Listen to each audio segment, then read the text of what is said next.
ॐ भद्रं कर्णेभिः शृणुयाम देवाः भद्रं पश्येमाक्षभिर्यजत्राः स्थिरैरङ्गैः सुष्ठुवागुंसस्तनूभिः व्यशेम देवहितं यदायुः स्वस्ति न इन्द्रो वृद्धश्रवाः स्वस्ति नः पूषा विश्ववेदाः स्वस्ति नस्तार्क्ष्यो अरिष्टनेमिः स्वस्ति नो बृहस्पतिर्दधातु ॐ शान्ति शान्ति शान्तिः।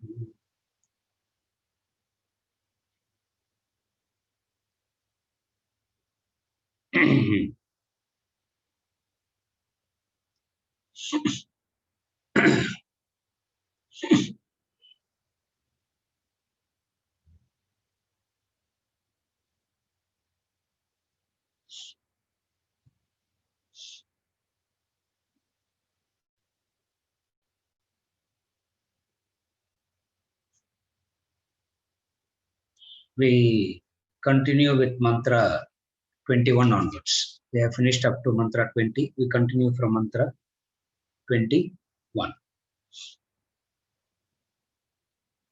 Verse number 21 reads, Apanipado hamachintya shaktihi pashyamya chaksush sashuromya karnaha aham vijanami vivikta rupaha nachasti veta mamachit sadaham. Apanipado hamachintya shaktihi pasyat chakshus chashrunomya karnaha aham vijanami vivikta rupaha nachasti veta mamachit sadaham. I am with no hand and foot, of inconceivable power. I see with no eye, I hear with no ear. I know well, I am of pure form, and I am ever consciousness. None knows me. Here you find the Guru continuing with his identification with the Brahman. He is not saying God is that. He is saying, if you follow all these verses, he is not saying consciousness is that, God is that. He is saying, I am that. I am that. So Guru identifying with Brahman, saying these things.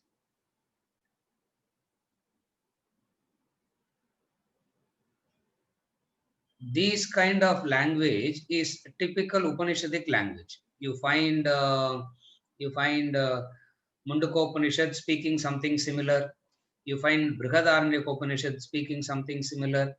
Even in the 13th chapter of the Bhagavad Gita, you find a similar expressions.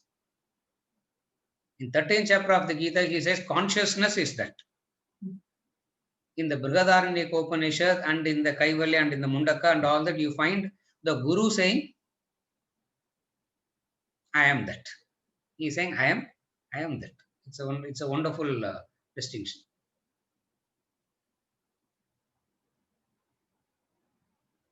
Continuing with, remember we spoke about the words last session. How important it is to understand what words can convey and what words cannot convey. And we are extremely dependent on the words. It is difficult to identify with what the Guru says because the process of the Upanishad itself is different. The process of ignorance is assert the known and negate the unknown. Vedanta is negating the known and asserting the unknown. Everybody's eyes are woken up. Yeah. இது வரைக்கும் everybody suddenly I sir அப்படியே எல்லாரும் என்ன சடனா what are you saying? Narenji, you have to say something to wake people up, no? Yeah. Otherwise, what to do?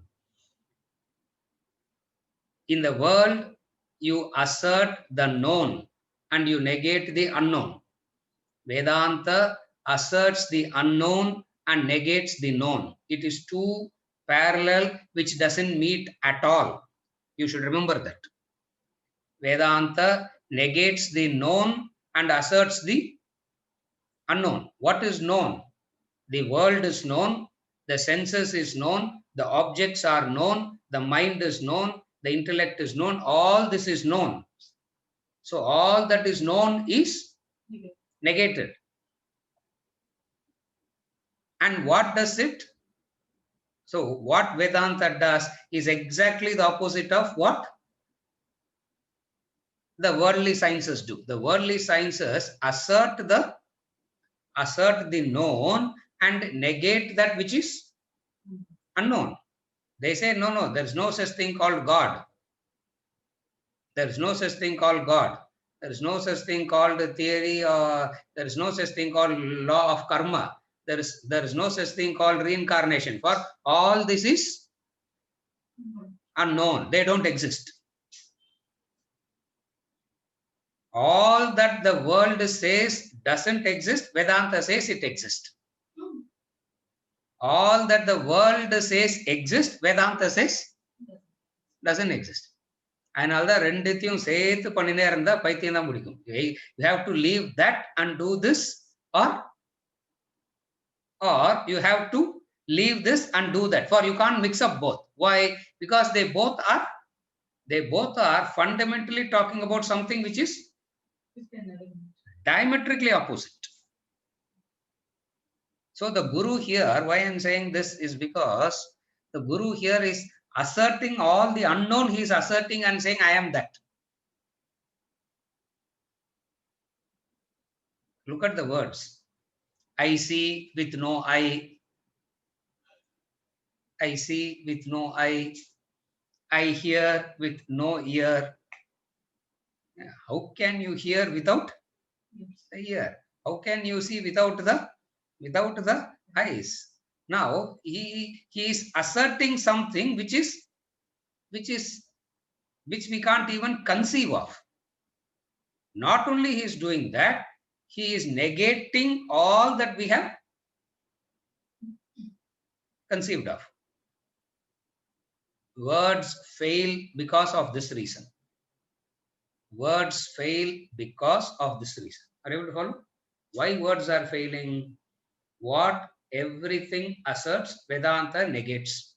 What Vedanta asserts, none can contact it. What Vedanta asserts, none can contact it. Therefore, this Vedanta, this Upanishads, what we mean by Vedanta is the Upanishads.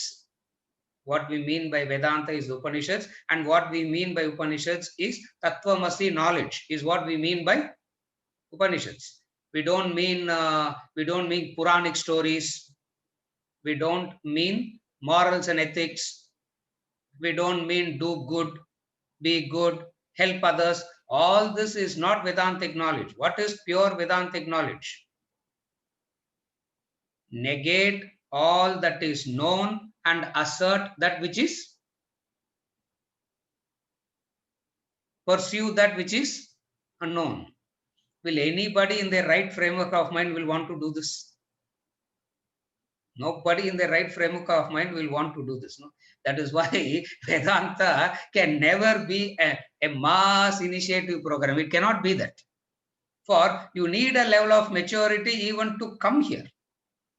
Even to theoretically conceive that there is a possibility, you need some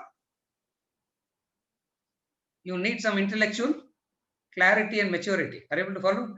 Otherwise, it is extremely difficult. The literal words of the Guru is easy to explain straightforward. What this verse, what the mantra is saying direct is easy to explain. Now, I am trying to explain what they mean what is the hidden thing they are saying? That also we need to know. What is the hidden thing that they are saying? The hidden thing that they are saying is that which is unknown is the subject matter of Vedanta. That which is known by the Pratyaksha, Anumana, Upamana and all the senses and all the sciences are negated. So they speak a different language. So the language itself is very different. Are you able to follow? The language of ethics and morality we can easily follow. It's not difficult to follow the language of ethics and morals. We have to do good to others. We have to help others. We should not be selfish and self-centered, accommodate others. All this is easy for us to accommodate. What we will not be able to accommodate is when the Guru lifts the discussion to the next level. When the Guru takes the discussion to the next level, and which is what the Upanishad is all about, it's difficult to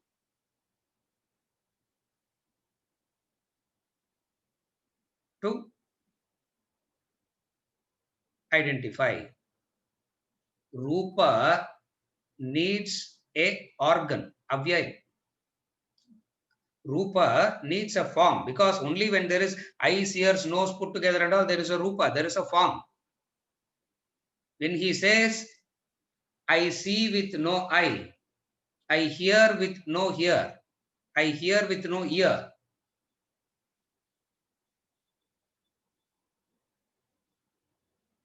We feel like saying, let us go to next. Let us go to the next mantra. For this is something that is absurd. What is it? Now I'll come to the mantra. Now I'm coming to the direct explanation of the mantra.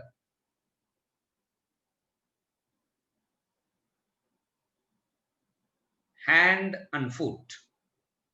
I am with no hand and no foot.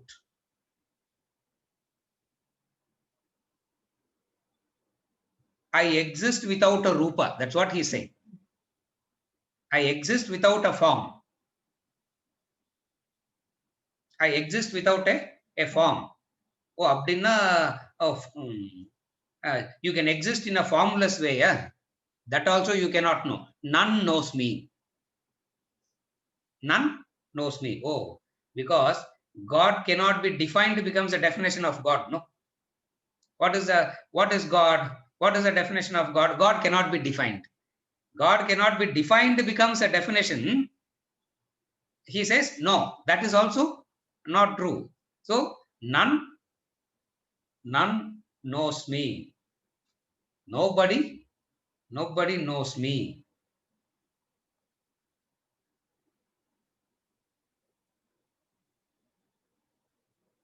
Hand and foot implies action, activity. Hand and foot implies activity. Foot, movement from place to place. Hand, action, movement within a place. Foot carries me from place to place. Hand within the place.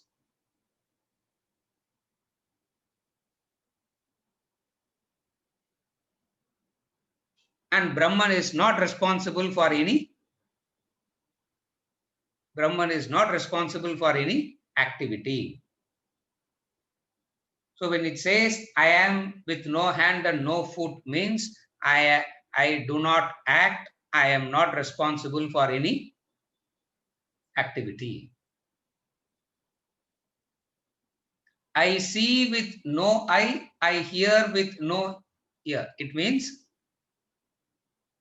I have nothing to do with the actions, nor I have nothing to do with the perceptions too. With the perceptions, I have nothing to do. With the actions, I have nothing to do with the perceptions. I have nothing to do with the action. Of inconceivable power.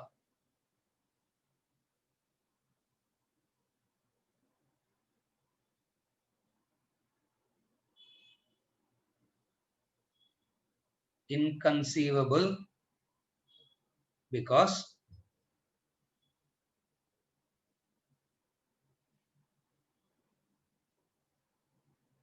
the world can be conceived by the intellect. Are you able to follow? Okay, you study the space sciences, astronomy, and all that. The intellect can conceive the vastness of the galaxies. The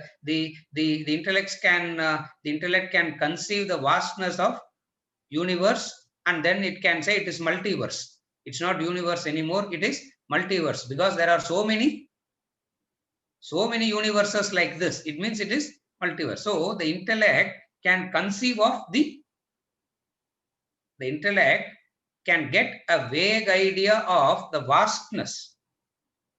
But here he says is inconceivable, means the intellect has no power to understand. Intellect has no capacity to understand me.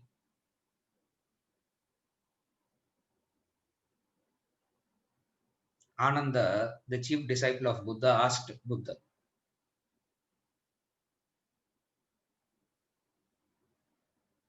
because Buddha kept on saying, I can't teach you what I want to teach, I'm not able to teach. What I want to teach, I'm not able to teach.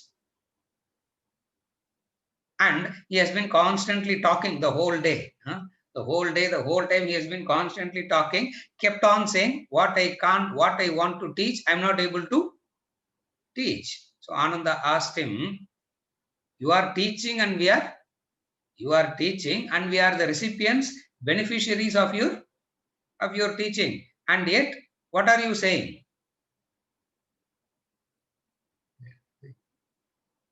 The true nature, the moksha, the liberation, the true nature is that which is, I want to communicate that, and that I miserably fail. Why? Because you don't have the right. I don't have the right instrument to communicate. You don't have the right instrument to receive it. It's both ways. Remember, it's both ways. He says, I don't have the right instrument to communicate it. You don't have the right instrument to receive it. So what do? They resort to poetry. They resort to these kind of languages.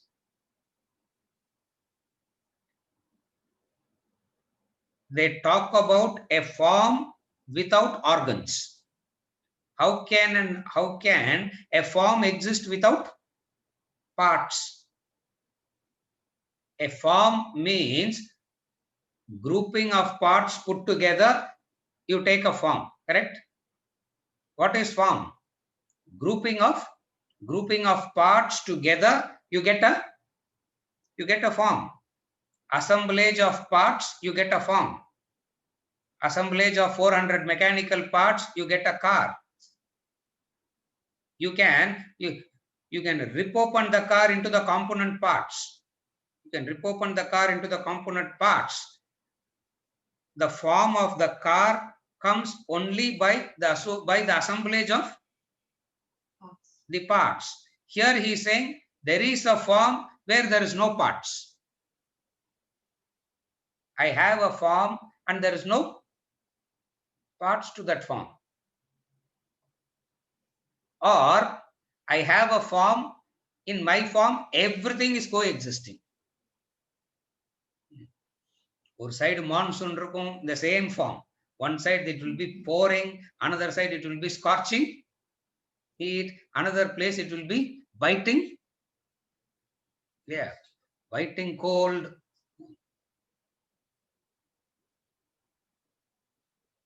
Raj was telling me yesterday, sir, in February we will see sun. For 3 months we will not see sun. Correct? Huh? 3 months we will not see sun at all. One side it is bright sun, all happens in the same form. On the one side there is sun, on the other side there is monsoon, on the other side there is biting cold. How can all coexist in one? The vastness can accommodate anything and everything. Inconceivable power. The vastness is so big, inconceivable that it can accommodate everything. Graphically, he shows that as Vishwarupa in 11th chapter, Bhagavad Gita. Graphically, he shows this. Don't take Vishwarupa literally. There's no literal Vishwarupa there. Cinema la katra madri, not like as they show in the movies. Zoom, one form goes up and there is a Vishwarupa there. It's not like that. A symbolic representation. What is that symbolic representation? Inconceivable power. I know well. And each and every word he says, I. Yeah? After a point, you feel like saying, why is the Guru so arrogant? Yeah, and look at the number of I's that he is. Look at the number of I's that he is using. Each and everything he is saying, I. And for the Upanishadic student, the conviction comes from these statements. When the Guru says, I, conviction is from this. I am, I. Normally we say he should be very humble, no? Yeah, God is that, no? He is saying, I. He's taking the position of Brahman. He's saying, I am Brahman. There's no difference between me and Brahman. So whatsoever the properties of Brahman is me. But sir, but then we tell the master that we see you with the form. We see you with the limited form. We see you like any one of us. Okay, there is a marginal differences. We get affected, you don't get that affected, but otherwise there is no major. Otherwise, looks like there is no big difference between. Because when I am hungry, I eat. When you are hungry, you eat. When I am tired, I sleep. When you are tired, you also sleep. When you are sick, I take medication. And when you are sick, you also take the medication. What is this inconceivable power? What is this inconceivable power then? Transcending the intellect's capability to conceive. To understand, you need to know the power of the intellect first.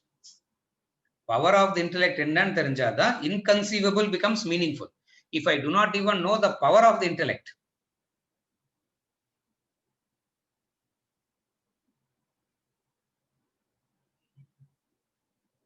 if the person doesn't know the difference, if the person doesn't even know the difference between a lakh and a crore, if you tell him 100 crores, what difference does it make to that person? The person doesn't even know the difference between a lakh and a crore. Now, what would be that? What that person can conceive? So, to say inconceivable power, which is transcending the intellect, means you should know the power of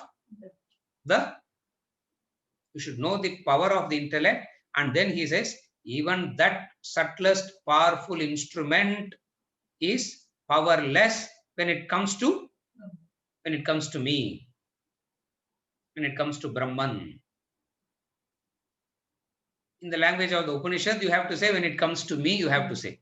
Because the Guru is saying, I am of pure form. I am of pure form. Mundaka Upanishad, same, similar. They all keep saying the same. Yettadreshyamagrahyamagotramavarnam achakshushrotram apanipadam. Mundaka Upanishad mantra. This is Mundaka Upanishad. This is Mundaka Upanishad mantra. Same thing. Apanipado, ashrotram, achakshuhu. Same thing here he is saying as I am without eyes, I am without ears. Nityam vibhum sarvagatam susukshmam tadavyayam yadbhutayonim paripashyanti dhiraha. Mundaka Upanishad mantra. I am referring to the mantras from the Upanishad which we have studied. I am not referring to the mantras from the Upanishads which we have not. Supposing if I say this is what is said in Brihadaranyaka, we have not studied that. So we really don't know. Kenopanishad mantra we are very familiar. Shrotrasya shrotram, manaso mano yadvachoha vachagumsavu pranasya pranaha, chakshusas chakshuradmuchya dhiraha, pretyasma loka amrita bhavanti. We know that. Agotram, apanipadam, achakshuhu. All that refers to what?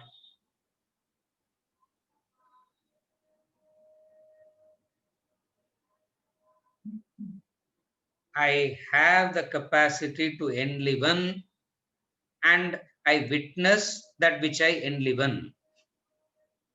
I enliven and witness that which I enliven. Don't say Brahman is enlivener. In a very limited way, for our understanding purposes, we can say Brahman as enlivener. But don't say the definition of Brahman is enlivener. But for our understanding purposes, we say Brahman is the enlivener and witnesses that which it enlivens.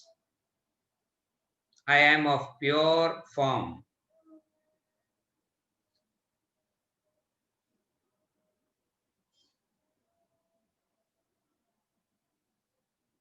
It is the subject, not the object. It is the subject enlivening all knowledges, not an object of knowledge. We have seen this analysis, the seer and the seen, the subject and the object.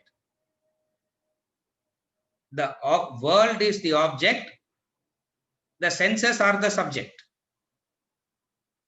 And then the senses become the object, mind becomes the subject. And then mind itself becomes the object, the intellect becomes the subject. The intellect becomes the object. What is the subject? One level you should say Brahman. If you are in the first level of Vedantic understanding, you will say Brahman. At the second layer of Vedantic understanding, you should say I. None knows me. I. First you say Brahman as the third entity, and then you say I. So when intellect itself becomes the object, where intellect itself has become the object, what is it that enlivens the object? Brahman. Then we say, what is it that enlivens Brahman then? Okay, in the same way, if Brahman becomes the subject, if Brahman becomes the object, then who becomes the subject? Brahman can never become the object at all. Why? Because object means Nama, Rupa, Guna, Karma. Object means Nama, Rupa, Guna, Karma. Intellect means it has a Nama, it has a Rupa, it has a Guna, it has a Karma. Manas means Nama, Rupa, Guna, Karma. Senses means Nama, Rupa, Guna, Karma. Objects and beings of the world has Nama, Rupa, Guna, Karma. So anything that has Nama, Rupa, Guna, Karma can be seen as an object. That which doesn't have Nama, Rupa, Guna, Karma cannot become the object. So what is he saying? I have no Nama, I have no Rupa, I have no Guna, I have no Karma. Nama, Rupa, Guna, Karma, Vibhaga is not applicable to me. This Nama, Rupa, Guna, Karma segregation is belonging to the object, but not me. None knows me. None knows me. Beautiful. None knows me.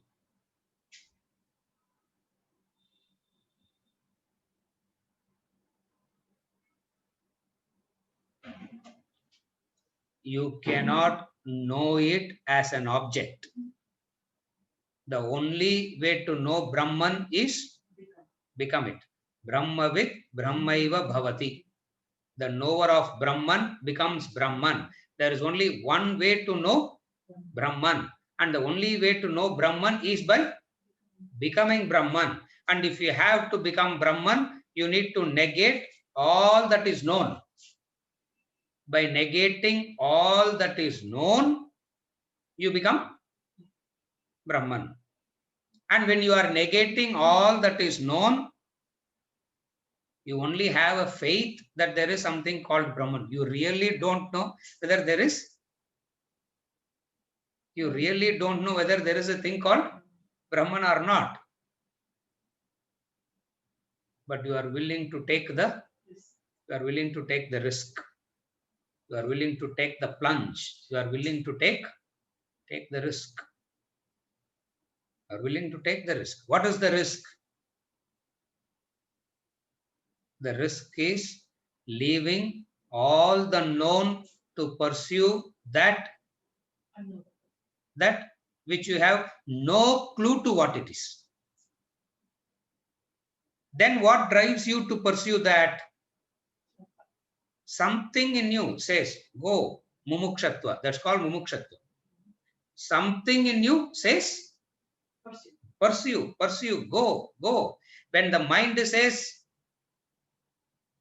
don't do this, intellect says what you are doing looks absurd. The world says what you are doing is absurd. Your mind itself says what you are doing is absurd. Intellect says, what is the proof of you going to get it? It's totally unknown. When all that you know is, no way aids you in this, you pursue that. What drives you to do that? That's called mumukshatva. That unknowable force that is suffocating you. Everybody is suffocated because their raga dvesha is not met. Please understand, everybody is suffocated because their likes and dislikes are not met. Everybody is suffocated because their likes and dislikes are not catered to. Everybody has a suffocation, and their suffocation is because one suffocation is raga dvesha not met. Another suffocation is I do not know how to fulfill my raga dvesha. Another suffocation. ஆசை இருக்குது sir, ஆனா அதை எப்படி fulfill பண்றதுன்னு தான், how to fulfill that is another suffocation. Are you able to follow? Here is a person who is free from raga dvesha, and free from raga dvesha itself is so liberating. Still, what is it that is suffocating him? He says, the classic method of negation. Not this. The classic method of negation. Not this. Are you able to follow? In that sense, none knows me.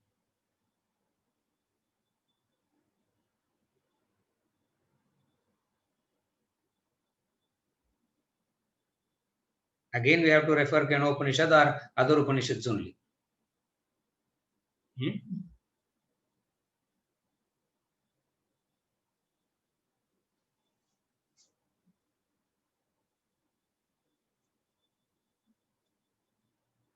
When you are looking for a proof,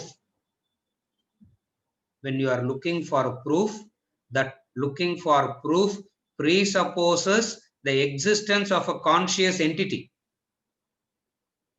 Are you able to follow? Again, I repeat. When you are looking for a proof, it presupposes something. Then only you can look for the very fact that you are looking for a proof means there is a presupposition. What is a presupposition? That there is a conscious entity and you will be able to know it. It presupposes. Are you able to follow?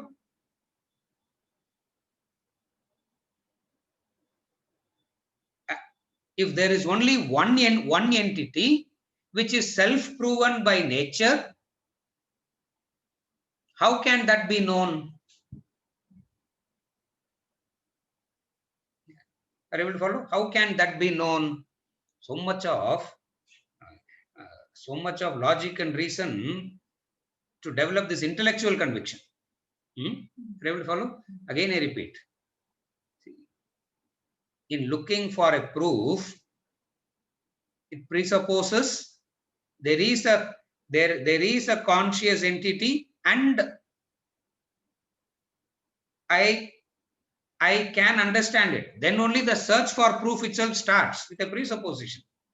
Supposing if we say that there is no conscious entity with nama rupa guna karma, and also you don't have an instrument to, also you don't have a relevant instrument to connect with that, contact that, how can you ask for a proof? Are you able to follow? Upanishads takes this kind of a stance and discusses philosophy. And you should remember, Kaivalya Upanishad is one of the minor Upanishad. It's not a major Upanishad. Kaivalya Upanishad is the minor Upanishad. Major Upanishad எடுத்து போனா இன்னும் தலை சுத்தும். Because the intricacies of the arguments, the subtleties of the arguments, with which they go to the depth. Are you able to follow? If we say a perfect action, if we say choice of action, what does it presuppose? Choice of action, what does it presuppose? Even before you do the action, intellect knows all the possibilities and it can choose the best. Correct?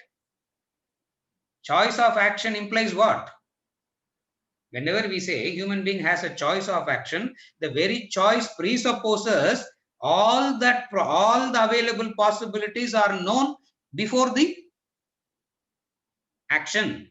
All the options are available to you before that itself, and then you can make the right choice. And we think, Abba, what a wonderful state if we know that. No. So choice presupposes that. So every pursuit of human being has, in that pursuit, something is presupposed. In the pursuit of Brahman, no such presuppositions helps.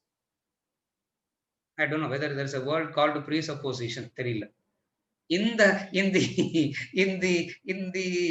pursuit of Brahman, these kind of presuppositions has a logical fallacy.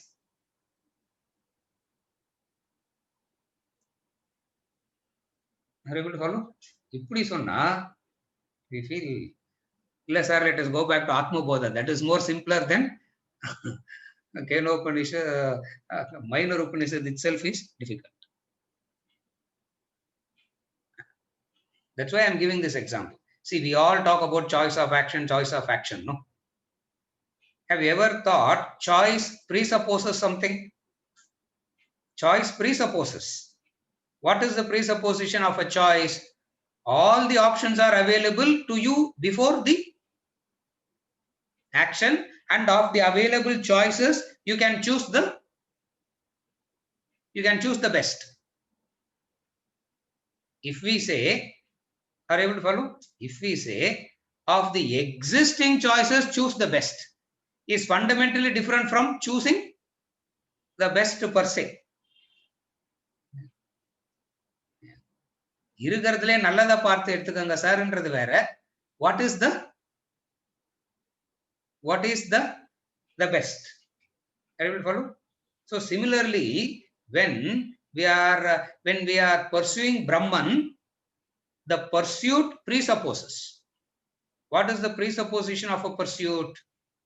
The presupposition of the pursuit is this, that there is a conscious entity, and with my existing instruments, I can conceive that, perceive that, understand that. If we say, are you okay till now? If we say all the presuppositions don't work, then what will drive you to pursue that?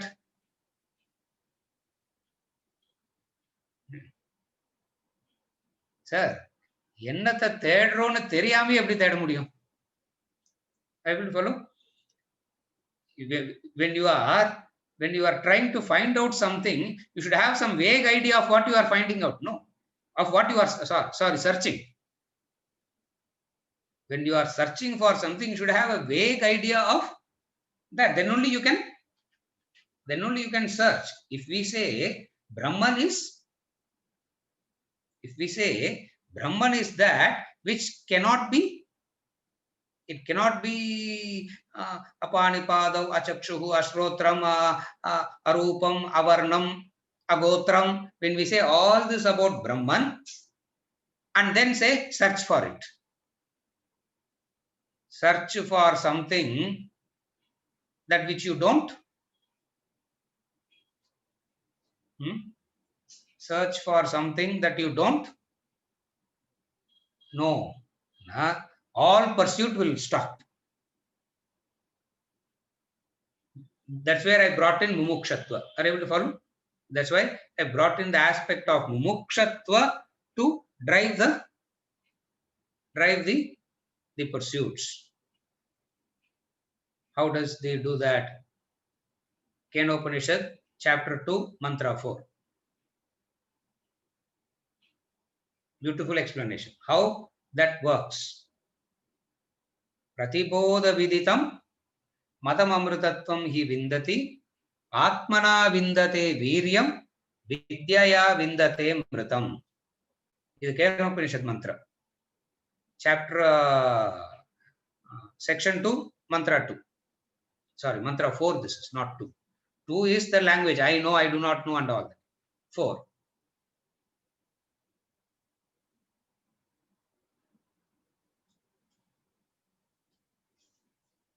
Through negating all that is known, you attain real strength. Through the real strength, you attain knowledge. And through knowledge, you attain immortality. Again, I repeat. He says, by negating all that is known, you gather strength, real strength, balam. That balam, with that balam, you gain knowledge. And that knowledge, you gain immortality. Atmana vindate viryam, vidyaya vindate amrutam. Beautiful mantra, Kenopanishad mantra. That's why I'm giving the reference. When you are sitting for study, you can refer that. Mantra 4 of chapter, section 2, mantra 4. Pratibodha viditam matam. In every experience, the I is revealed. Idhukku mela enna proof venum? In every experience, the I is revealed. It is revealed and yet not revealed. In every experience, maybe a good experience, maybe a bad experience, maybe a bitter experience, maybe a pleasant experience, maybe an agreeable experience, maybe a disagreeable experience. In and through all these experiences, the I is revealed. The I is revealed. And that I reveals itself. That which is self-revealing by nature doesn't need a proof. That which is self-revealing by nature doesn't need a proof. And this I doesn't change at all. This I doesn't change. The perceptions change. The emotions change. The ideas and ideologies keep changing. But what doesn't change? The I doesn't change. And that I, to know, you need knowledge. To gain knowledge, you need strength. And strength comes from negating the... Strength comes from where? Strength comes from negating the known. Strength comes from negating the known. Vivekananda says,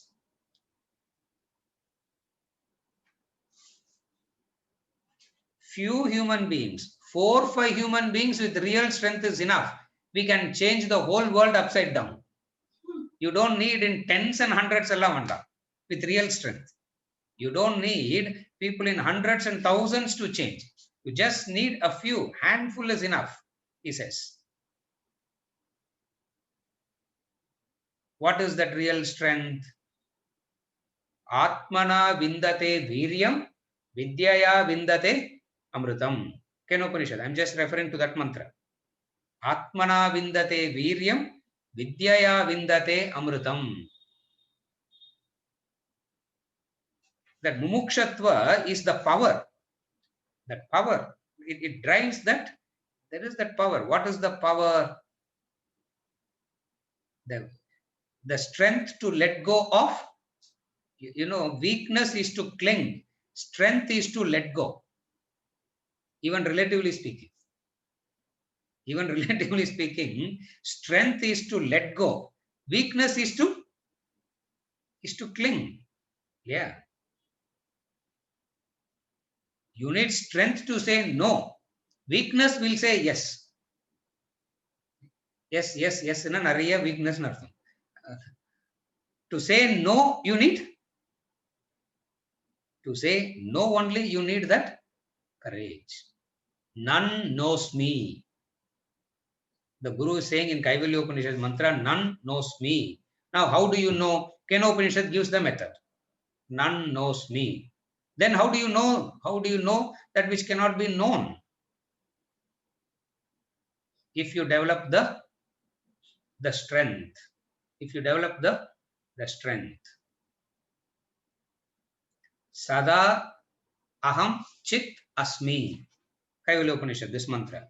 Since I am liberally referring from so many Upanishads, I have to say which Upanishad I am referring.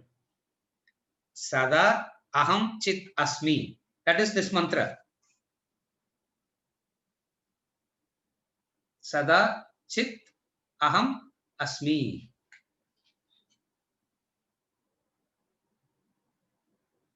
The last sentence, the last word. Nachasti veta mama chit sadaham.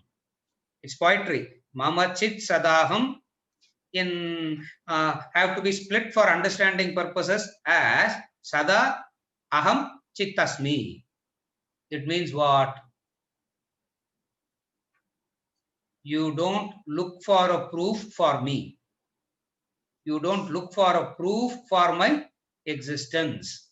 For the only proof for my existence is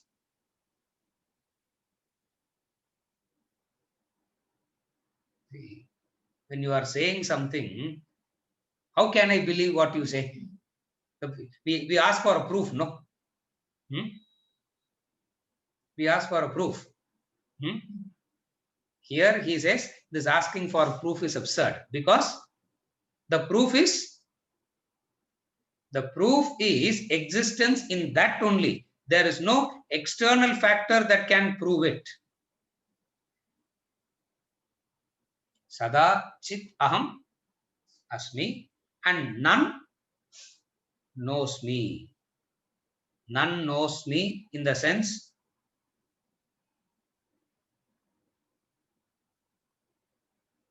through perceptions, through emotions, through thoughts, you cannot know me.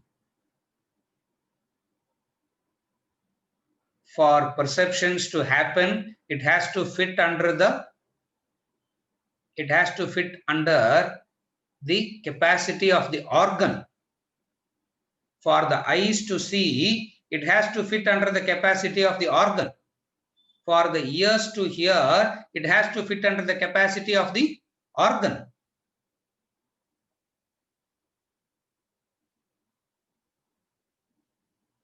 The eyes can see Vyabhayaric colors. Eyes cannot see anything. The eyes cannot see anything above that or below that. That's why they say ultraviolet, infrared and all that. Sound, the ears can hear a frequent up to certain limits only the ear can hear. So all that the sense, if the senses has to perceive, are you able to follow? If the senses has to perceive, the perceived must fit under the perceived must be fitting under the limits of the instrument. So the instruments limits the object. Are you able to follow? For the senses to perceive, the senses has to limit the object. And Brahman, God is not something that the senses can limit in that way. For the mind, it has to fit under these feelings. Anything for the mind to know, it has to fit into this framework of feelings. For intellect, it has to fit under the framework of some ideas and ideologies. Are you okay? Second is your own senses, mind and intellect. You will doubt, you will look for proof from another mind, another intellect, another sense. Are you able to follow? Why? Because you yourself don't rely on it. That's why you say, Naam paathen, neengalum paathingalla, you ask. I saw, did you also see? If 10 people say, yes, we saw, na? Correct. If 100 people say, I see, na? More correct. Are you able to follow? So, all knowledges that is gotten through the senses, the mind and intellect are defined within the boundaries of that instrument. If the instrument defines the boundary, who is the master? If the instrument defines the boundary, who is the master? The instruments becomes the master. And instruments becoming the master will suit the ego very much. That's where the ego will like it very much. That's why the ego likes to see God. The ego likes to feel God. The ego likes to understand God. Why? Because it fits under the framework of the instrument.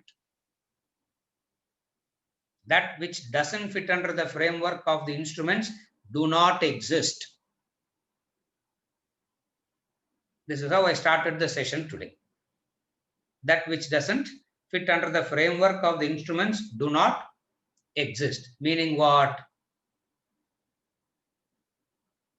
That which the senses can't perceive, that which the mind cannot feel, that which the intellect cannot conceive of, doesn't exist.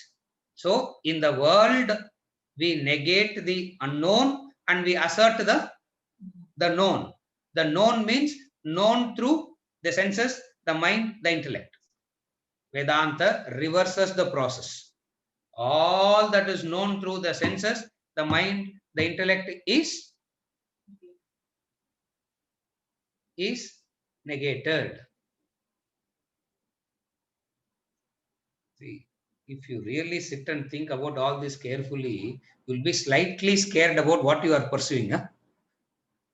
You'll be slightly worried about what you are pursuing. You'll be slightly scared about what you are pursuing. None knows why you will be scared, because it looks so absurd. It looks so absurd. And yet, Upanishads, Vedanta is all about pursuing the unknown. When I say unknown, I mean unknown in the sense of unknowable. Remember, we always talk about these three words: the known, the unknown, and then the unknowable.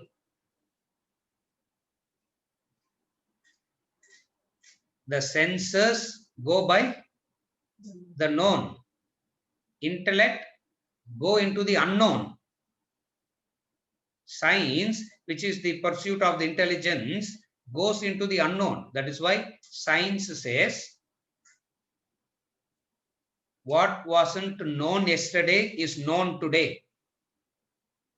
What wasn't known yesterday is known today. Just wait for a while. Maybe another 50 years, maybe another 100 years. Just wait for a while. All that is unknown becomes known. Therefore, a time will come where we will know everything. When the Shastra spoke about moon as a symbolic thing, people said, we went to moon, we didn't see anything there. Are you going to follow? They said there are 7 lokas above, 7 lokas below, and the fellow who went to the space said, I went above and I didn't see any lokas there.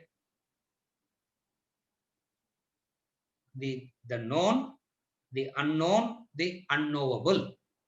And what is Vedanta? To negate the known and unknown and pursue the unknowable. For the unknowable is self-evident.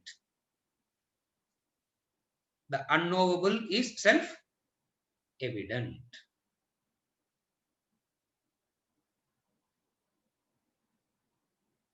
Just remember this. In looking for a proof, you are presupposing a conscious entity. When you are searching for something, you have an idea of what you are searching. You cannot search that which you have no clue to. Enna thedringa, enna thedrene therla sir, ana thedin irkenna, what would you say? You say that fellow is slightly off track. Are you able to follow? In looking for proof, you presuppose a conscious entity. Not only you presuppose a conscious entity, you assume that you have the relevant instrument to know that. Vedanta negates that. It's all negated. And the Guru says, I am that Brahman, and none knows me. Sada Chit Aham Asmi. None knows me. None knows me. I am there, but no one knows me.